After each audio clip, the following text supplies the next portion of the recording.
주간 동안 주의 은혜 가운데 평안하셨습니까? 옆에 사람하고 인사합시다. 사랑합니다. 축복합니다. 환영합니다. 네, 제목이 있습니다. 제목이 없나요? 같이 읽겠습니다. 그리스도께 속한 자의 영광. 다시 한번 할까요? 그리스도께 속한 자의 영광. 아멘. 오늘 우리는 부활절 예배를 드리고 있는데요. 오늘 예수님이 부활의 첫 열매 되셔서 우리에게 생명을 주신 날이에요. 오늘은 유대 절기상 초실절입니다. 우리 지난주 한 주간 동안 여러분이 예수님의 고난과 함께 일주일을 지나셨어요. 그래서 지난주에 종료주일 지나셨고, 그리고 이제 화요일, 월요일부터 고난주간 보내셨고, 그리고 목요일 저녁에 예수님께서 최후의 만찬을 하시고, 금요일 날 잡히셔서 운명하시는 시간들 여러분이 함께 보내셨어요. 매번 하던 얘기를 해서 그건 좀 넘어가도록 하고, 이제 안식 후 첫날 새벽이 되면 초실절 예배를 드려요. 그러니까 유대인들에 있어서 유일한 새벽 제사예요. 새벽 제사, 1년 중에 딱 한 번 있는 새벽 제사가 초실절 예배예요.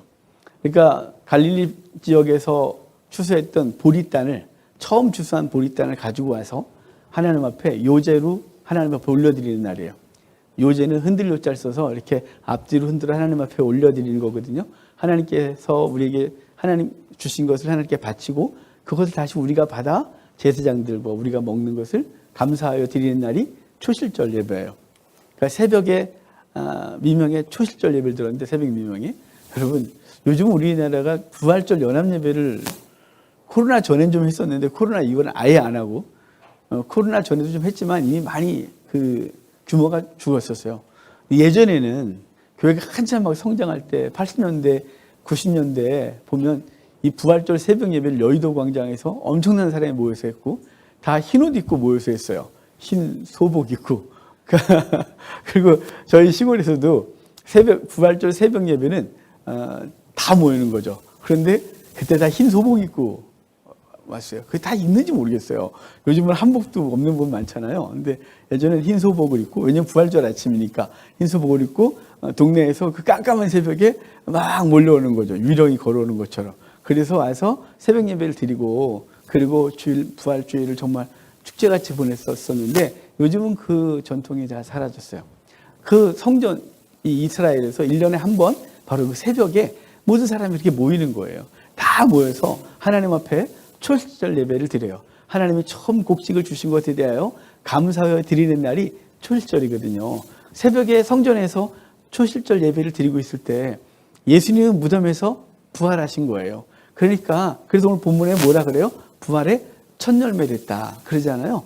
부활의 첫 열매 된 거죠.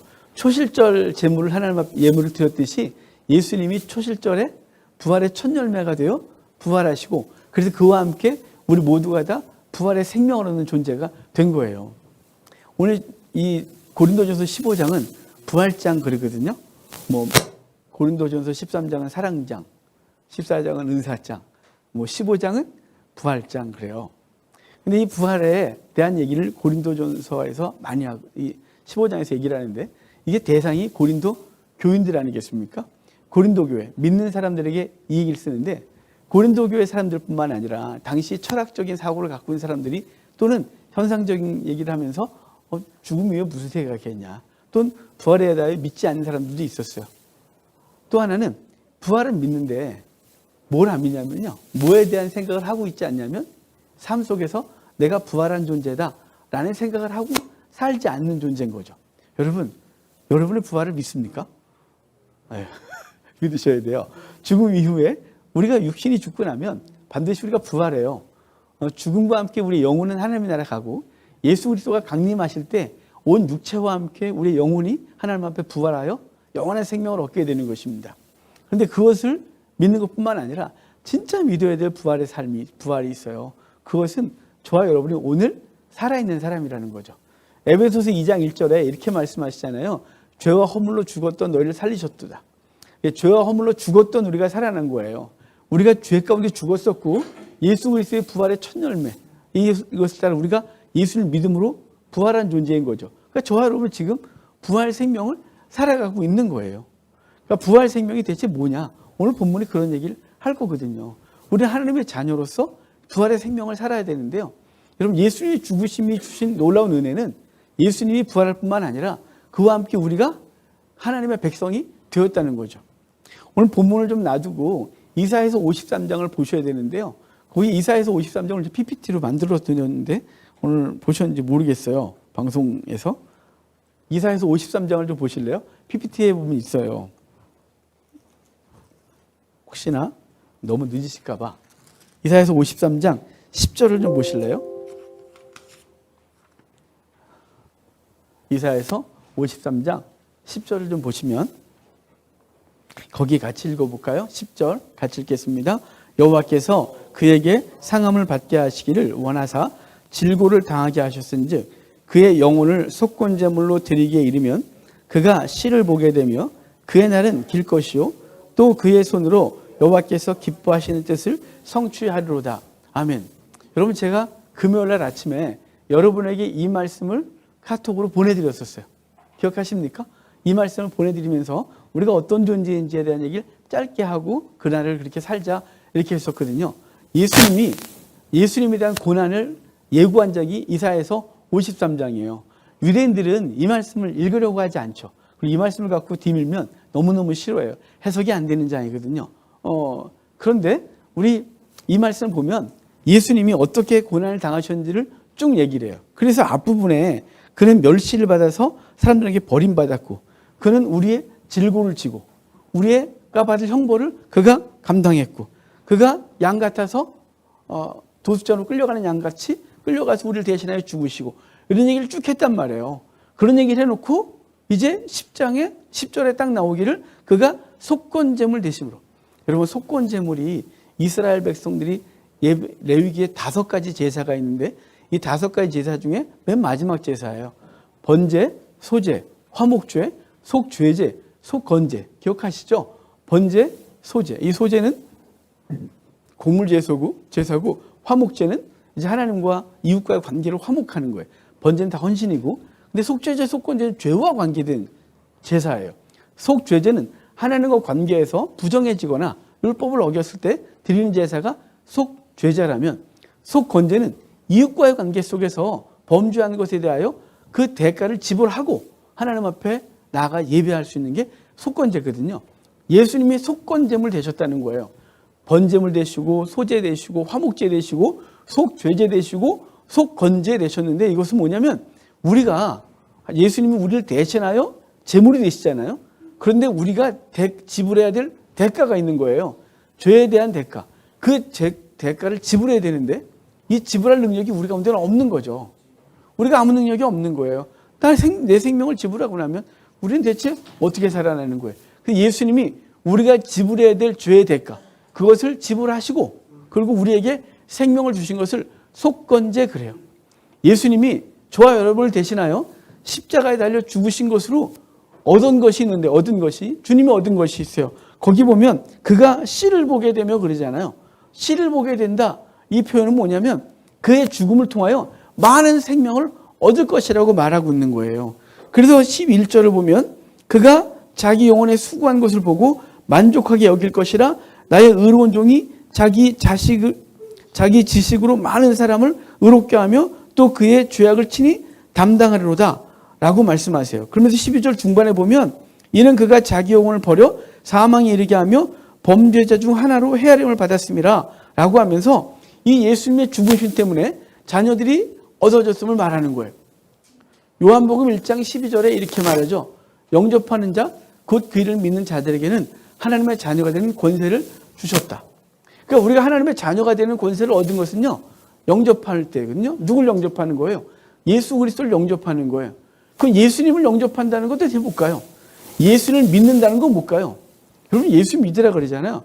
여러분 예수 믿어요? 예수 믿는데 분명한 것이 있어야 돼요. 이것은 제가 수도 없이 강조했어요. 예수 믿는 건 뭐냐면 예수님이 내 죄를 짊어지고 죽으신 것을 믿는 거예요.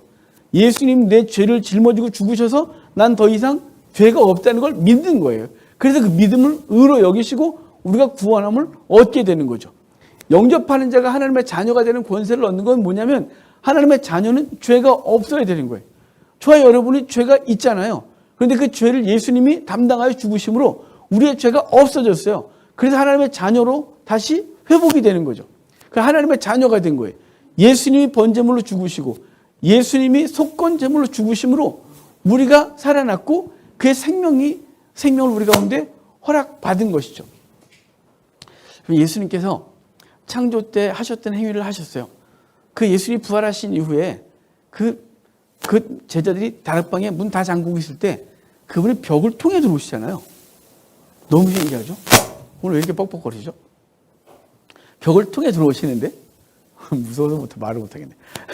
벽을 통해 들어오시는데 그분이 제자들이 두려워 떨고 있으니까 주님께서 이렇게 하셨어요. 그들에게 호흡을 후 불어넣으시면서 성령을 받으라 하셨거든요. 이 장면은 창세기에 있었던 거예요. 주님께서 사람을 흙으로 지으시고 그의 코에 그 호흡을 불어 넣으시죠. 불어 넣으심으로 그들이 생명이 됐다 이래요. 살아있는 존재가 된 거예요. 주님께서는 예수님은 왜 그러면 창조 때 하셨던 행위를 그대로 하신 걸까요?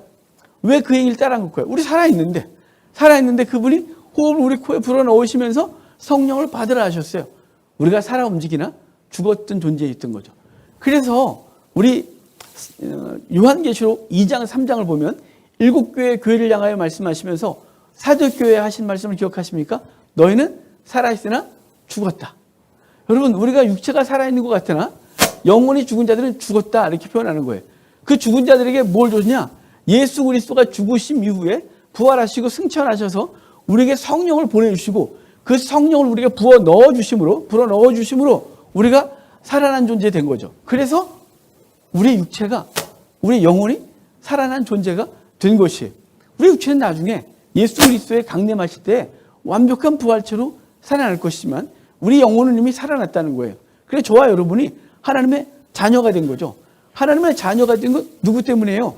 예수 그리스도가 우리를 대신하여 죽으신 것 때문에 하나님의 자녀가 됐고 예수님이 부활의 첫 열매가 되셔서 우리는 그와 함께 부활을 얻는 존재가 된 거죠. 그럼 다시 오늘 본문으로 돌아와 볼까요? 고린도전서 15장으로 돌아와 봐요. 15장 20절 21절 우리 본문 다시 돌아볼게요. 15장 20절 21절 같이 읽어볼까요? 그러나 이제 그리스도께서 죽은 자 가운데서 다시 살아나사 잠자는 자들의 첫 열매가 되셨도다. 사망이 한 사람으로 말미암았으니 죽은 자의 부활도 한 사람으로 말미암느니라. 잠자는 자들의 첫 열매가 됐다. 잠자는 자, 죽은 자들의 첫 열매. 그런데 왜 잠자는 자들이라고 했을까요? 사실은 믿지 않는 자들은 죽었다 이렇게 말하고 믿는 자들은 잠자는 자, 잔다 이렇게 표현해요. 그래서 주님께서 살리신 자들이 누구냐면 성도를 살리셨어요. 그래서 그 잠자는 자들을 일으켜서 부활의 첫 열매, 부활의 열매를 얻게 하신 거죠. 예수님이 부활의 첫 열매 되시고 그가 우리를 살려주신 거예요. 그런데 자, 그래서 이제 이 뒤까지가 계속해서 예수님이 부활의 첫 열매 되시고 우리는 그와 함께 생명을 얻은 존재가 되었다고 말해요. 여러분 대표자의 원리가 있거든요. 그러니까 아담의 범죄로 인하여 모든 인류가 죽었고 한 사람 예수 그리스도의 순종하심으로 우리 모두가 살아났다는 이 얘기를 오늘 본문이 해주고 있는데 그럼 여러분 아까 제가 분명히 말씀드렸죠. 저 여러분 지금 살아있는 존재라고 부활의 생명이 이미 우리 가운데 있다고. 그런데 이 부활의 생명을 누리지 못하고 살아가는 사람들이 있는 거예요. 누린다 이 말을 하니까 이제 깔고 앉아서 그냥 생명을 누리고 있는 존재 정도로만 생각하면 안 되고 이제 그 부활의 생명을 갖고 어떻게 살아야 되느냐를 사도 바울이 그 뒤에서 얘기를 해요. 오늘 본문에서 자 볼까요? 자 29절 봐요. 부활의 생명을 얻은 자들은 어떤 삶을 살아야 되는지를 3단계로 얘기를 해주거든요. 먼저 29절 볼게요. 같이 읽어봐요. 만일 죽은 자들이 도무지 살아나지 못하면 죽은 자들을 위하여 세례를 받는 자들이 무엇을 하겠느냐? 어찌하여 그들을 위하여 세례를 받느냐? 죽은 자들을 위하여 세례를 받는다 이 말은 죽은 자에게 세례를 베푼다는 뜻이 아니에요. 죽은 자들을 위하여 누군가가 세례를 받은 거죠. 사도 바울 자신을 말하는 거예요. 자, 내가 죽은 자들을 위하여 세례를 받았다 이 말은 죽은 자들을 건져내기 위하여 내가 먼저 예수 그리스도의 은혜의 세례를 얻은 거예요. 그래서 세례가 갖고 있는 의미가 뭐예요? 예수 그리스도와 함께 죽고 예수 그리스도와 함께 살고. 우리 장로교에서 세례를 받은 사람들은 물론 이렇게 손에 이렇게 3번 이렇게 찍어가서 머리에 적심으로 세례를 받았지만 침례교나 순복음이나 그 외 장로교 간판을 달고 있지만 그래도 나는 원형을 하겠다라고 하는 교회들은 침례를 행해요. 그러니까 침례를 하냐 세례를 하냐 뭐가 중요하겠어요. 근데 침례가 좀 더 은혜가 되긴 하죠. 세례는 뭔가 물 흐르는 것으로 하지만 침례는 물에 담그잖아요. 저 침례하는 걸 본 적이 있거든요. 저희가 기도원 할 때 기도원 옆에 계곡이 조그만 게 있었어요. 근데 어느 교회에서 와서 하루 좀 쓰게 해달래요. 그래서 방은 안 쓸 거고 그래서 그러라 그랬어요. 그랬더니 오더니 전날 계곡물을 막 파는 거예요. 여러분 계곡이래야 발목 정도밖에 무릎밖에 더 차겠어요. 우리 기도원 옆에 계곡. 그런데 거기를 열심히 파더니 사람이 들어갈 만큼 파는 거예요. 교인들 와서 뭐라 했더니 거기서 세례를 베풀길래 저 처음 봤어요. 저는 세례 베푸는 걸 처음 봤거든요. 그래서 뒤로 그때 충격이었어요. 나중에 영상 보니까 다 그렇게 하더라고요. 뒤로 이렇게 완전히 넣어서 물속에 잠갔다가 이렇게 빼더라고요. 이게 무슨 의미일까요? 전 그걸 보면서 야 세례가 갖고 있는 의미가 분명하네. 완전 죽이는구만 그랬어요. 물속에 뒤로 넣으니까 코를 막고 집어넣어 주더라고요. 예, 공포증인 사람들은 무서울 것 같아요. 세례가. 어찌됐거나 이렇게 잠갔다 빼요. 이게 뭐냐면 죽었다가 살아나는 걸 의미하는 거예요. 예수님과 함께 죽고 예수님과 함께 살아난 거죠. 자, 지금 사도 바울이 내가 세례를 받은 이유가 뭔 줄 아니? 이 말은 내가 예수님부터 세례받았다 이 말은 내가 거듭나고 예수님의 사람으로 된 그 제 사도가 된 이유가 뭔 줄 아냐? 죽은 자들을 살려내기 위하라는 거죠. 여러분, 저와 여러분들이 부활 생명 얻은 것의 첫 번째 목적은 뭐냐면요. 주님이 우리를 통하여 죽은 자들을 살려내는 거예요. 우리를 통하여 나는 부활 생명을 갖고 있다. 이것으로 그냥 난 천국 백성 됐어가 아니라 주님께서 나를 통하여 또 다른 생명을 건지는 것이 목적이 있다는 사실을 분명히 아는 거예요. 그게 아니라면 내가 살아날 이유가 뭐냐라는 게 첫 번째 사도 바울의 고백인 거죠. 저 여러분은 부활 생명을 갖고 살아가는 사람의 첫 번째 사명은 영혼들을 건지는 거예요. 복음 증거하여 살려내는 거예요. 자, 두 번째 목적을 볼까요? 자, 30절, 31절 같이 읽겠습니다. 또 어찌하여 우리가 언제나 위험을 무릅쓰리요? 형제들아, 내가 그리스도 예수 우리 주 안에서 가진 바 너희에 대한 나의 자랑을 두고 단언하노니 나는 날마다 죽노라. 자, 이제 내가 세례를 받은 이유는 죽은 자들 때문이야. 이 말은 내가 복음 증거하는 것이 그 부활 생명을 갖고 있는 사람의 목적이지. 그런데 내가 그것을 위해서 내가 나에게 하는 게 있어. 그것이 뭐냐면 나를 날마다 쳐서 죽이는 거예요. 자기를 죽이는 삶을 날마다 사는 거예요. 자신의 욕구를 죽이고 자신의 생각을 죽이고 자신의 육적 본성을 죽이는 거예요. 그게 우리가 부활 생명을 갖고 있는 사람의 삶인 거죠. 여러분, 우리 예수 믿는다고 하루아침에 바뀌지 않잖아요. 바뀐 사람은 좀 별로 못 봤어요. 100% 바뀐 사람은 늘 애쓰는 거죠. 몸부림을 치는 거예요. 목사인 저도 날마다 몸부림을 치는 거죠. 엊그전 바뀐 것 같은데 오늘은 제가 영 딴 사람인 거죠. 나 오늘 바뀐 것 같은데 내일 모레면 내가 이상한 놈이 되어 있는 거예요. 우리의 본성이 우리를 날마다 자극하고 우리를 죄 가운데 계속 끌어가고 우리의 본성이 이 잠재되어 있던 본성이 우리의 성령께서 나를 이끄시는 삶을 방해하고 여전히 죄 가운데 그리고 그 본성 가운데 살게 할 때가 있단 말이에요.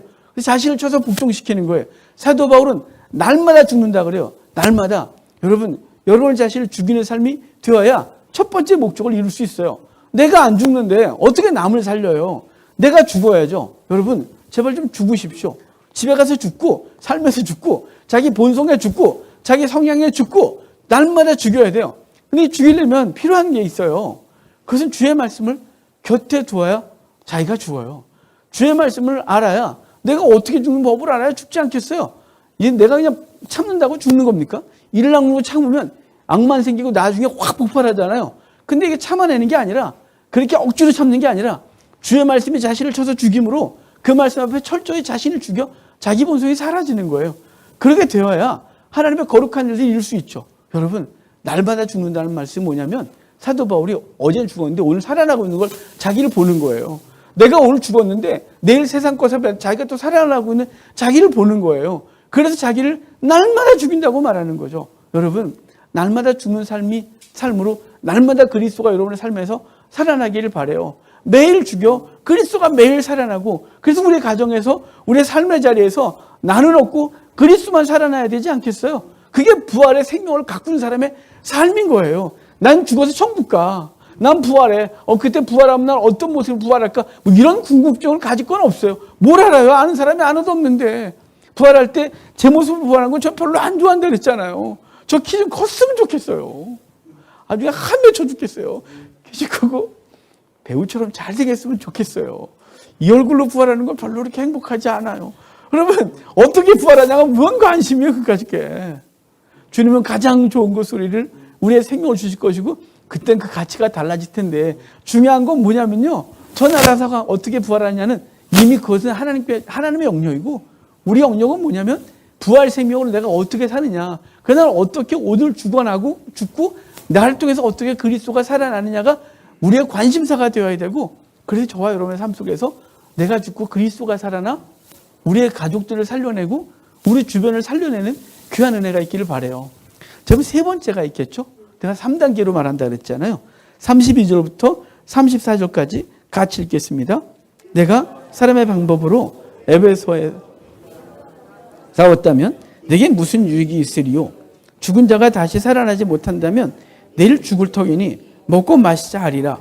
속지 말라. 악한 동무들은 선한 행실을 더럽히나니 깨어 의를 행하고 죄를 짓지 말라. 하나님을 알지 못하는 자가 있기로 내가 너희를 부끄럽게 하기 위하여 말하노라. 아멘.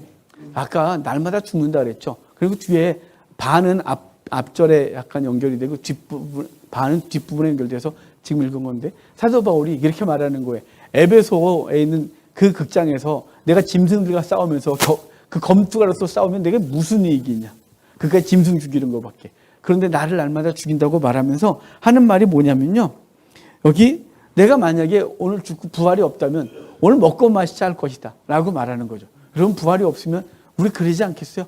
부활이 없으면 오늘 먹고 오늘 즐기고 오늘 인생으로 욜로 하면서 사는 게 제일 낫지 않겠어요? 뭐 미래를 생각하고 하나님의 나라를 생각하고 복음 때문에 내가 내 삶을 드리고 그러겠어요. 재물을 바치고 열심히 일해갖고 그러면서 참아내야 되고 왼수 같은 거 그냥 끝나면 되는데 원수 같은 거 끝내지도 못하면서 참아내면서 복음을 증거하고 예수님 때문에 참아내고 삶이 무슨 유익이 있는 거예요. 오늘 죽어 끝난다면 부활이 없다면 무슨 유익이 있는 거예요. 부활이 있기 때문에 오늘 잠시 이 하늘의 별똥별 같고 들의 꽃과 같은 삶을 사는 동안에도 참아내고 인내하고 하나님의 역사를 위하여 우리의 삶을 다 드리는 이유는 부활이 있는 것 때문이죠. 그런데 그 부활 생명을 사는 데 있어서 오늘 뭐라고 하냐면요. 속지 말래요. 악한 동무들은 선한 행실을 더럽히나니 깨어 의를 행하고 죄를 짓지 말라. 악한 동물은 동무들. 이상하네요. 북한 사람 같고. 동무들은 선한 행실을 더럽히나니 그러니까 선한 행실을 더럽힌다는 말은 잘못된 가르침과 또 예전에 이원론이라든가 영주주의라든가 이런 사람들이 이 육신의 삶을 그냥 방치하고 우리 영혼은 구원받았으니까 괜찮아 라고 하고 육신에 대해서는 함부로 했던 사람들을 얘기를 하면서 속지 마라. 우리 깨어서 의를 행하고 죄를 짓지 마라 이렇게 말하는 거예요. 깨어 의를 행하고 죄를 짓지 않는 삶. 그것이 부활 생명이 있는 거죠. 여러분 세상 사람들이 왜 교회를 요새 이렇게 우울할까요? 교회가 생명력이 없어서 그러죠. 교회가 살아있어서 하나님의 거룩한 일들을 감당해야 되는데 그런 거 감당하지 못하고 교회가 해야 될 역할들을 하지 못하기 때문에 죄짓고 그리고 요즘 정치 때문에 난리죠. 교회들마다 그 우좌해갖고 강단에서 확 옳다 그러다 하고 확 비난하고 여러분 이거 강단에 살 얘기가 아니에요.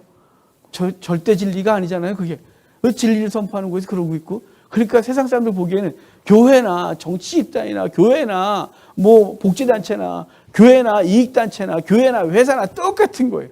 구별이 하나도 안 되는 거예요. 성도들도 마찬가지죠. 성도도 세상에서 똑같은 싸움을 싸우고 똑같이 갈등하고 있는 거죠. 이게 얼마나 부끄러워요. 우리에게 말하는 거예요. 너 부활 생명 있니? 그러면 죄 짓지 마. 의를 행해. 깨어서 의를 행하고 죄를 짓지 마라. 그렇게 말하면서 우리에게 부활의 생명의 삶을 얘기하고 있는 거죠. 여러분 예수님이 부활의 첫 열매 되셨고 저와 여러분들이 부활의 생명을 얻은 존재예요.